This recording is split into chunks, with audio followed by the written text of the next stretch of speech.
Good morning, everybody. It's Mallory Smythe on behalf of Endow.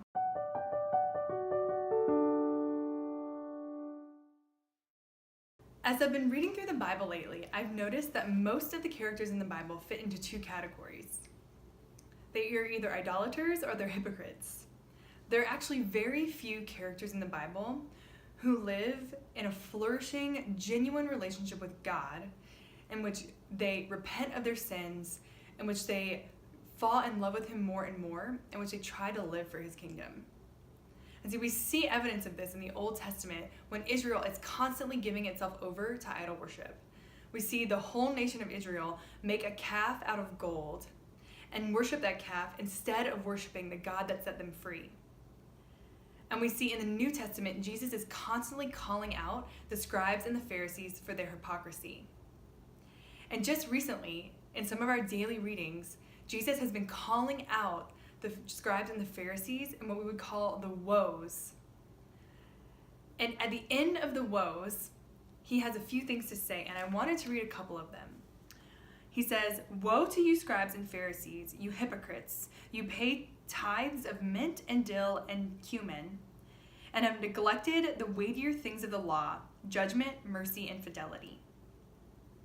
He says, "You cleanse the outside of cup and dish, but inside they are full of plunder and self-indulgence.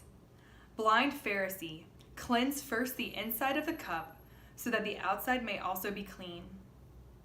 And finally, he says, "You are like whitewashed tombs, which appear beautiful on the outside, but inside are full of dead men's bones and every kind of filth." And so as I've been praying through this, I've started to wonder, why is it so easy for us as humanity to just give over ourselves to idol worship or give over ourselves to rules without a relationship with the rule maker? And all I can come up with is that to worship creation or to give ourselves over to rules and not actually the rule maker requires nothing of us. Whenever we worship idols, we're worshiping idols because we actually want to make ourselves better. And idols don't really require us to change ourselves for the better. We worship them because we want to be richer or more successful or more beautiful. And so really that ends up being about us. And when it comes to hypocrisy, when it comes to following the rules, it's just much easier for us to check a box than it is for us to give of our entire selves to someone. See, genuine true worship of the living God requires everything of us. It's more difficult to give ourselves over to God, to allow Him to change us from the inside out, to maybe give up certain practices in our own lives because we know they don't please God.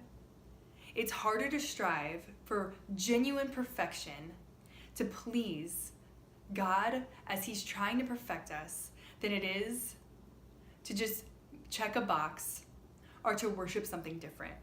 But the problem with hypocrisy and the problem with idolatry is that it will always make us a worse version of ourselves, and genuine, real relationship with God will always turn us into who we were meant to be in the first place.